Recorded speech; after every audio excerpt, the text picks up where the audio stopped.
দোস্ত, বিহারের একটা ছোট্ট বাচ্চা কত সুন্দর পলিটিক্স নিয়ে কথাবার্তা বলছে, এবং প্রথমে মজাক মনে হবে, কিন্তু যে কথাগুলো বলছে খুবই গুরুত্বপূর্ণ কথা।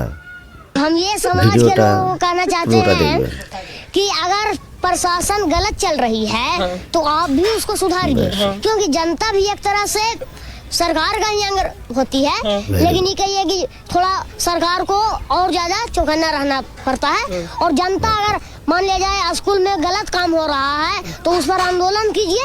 ऐसे अगर किसी को करंट से अगर कोई आदमी जो है गिर जाता है, चाहे कुछ उसको हो जाता है, तो सब मिलके रोड पर प्रदर्शन करने लगते हैं कि इसको 10 करोड़ रुपया का चेक दीजिए। बजाओ ताली। और अगर स्कूल में गलत काम होता तब काहे नहीं आंदोलन करता, बताइए। ताली बजाइए आप लोग। ভিডিওটা বেশি করে শেয়ার করবেন।